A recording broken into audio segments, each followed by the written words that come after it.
So రేపు AP, తెలంగాణలో ఇవన్నీ బంద్. అవును. ఏదైతే రామోజీరావు గారు చనిపోయారు కాబట్టి దాని కారణంగా రేపు ఆంధ్రప్రదేశ్, తెలంగాణలో 2 రాష్ట్రాల్లో సినీ షూటింగ్‌లు మొత్తం అయితే బంద్ అయితే చేస్తూ ఉన్నారన్నమాట. మీరిక్కడ చూసుకోవచ్చు.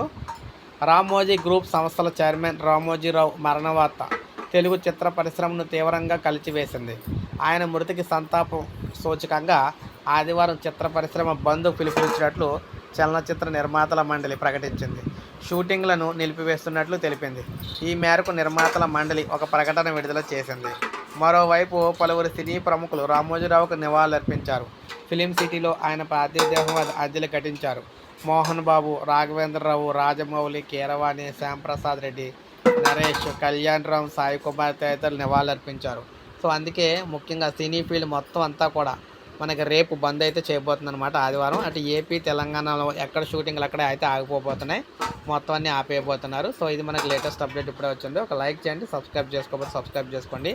ఎందుకంటే మ్యాక్సిమం ఈ నా మెయిన్ అభిమానంతో చాలా రేపొద్దున మ్యాక్సిమం చాలా డిపార్ట్మెంట్లు అయితే మూసే అవకాశం అయితే ఉంది, బంద్ చేసే అవకాశం అయితే ఉందన్నమాట. సో ఇప్పటివరకు మనకు తెలిసింది ఏంటంటే చిత్ర పరిశ్రమ అయితే అధికారికంగా అయితే బంద్ అయితే చేస్తున్నారు. మిగిలిన సంబంధించిన డిపార్ట్మెంట్లు కూడా కొన్ని అయితే బంద్ చేసే అవకాశాలు అయితే ఉన్నాయి.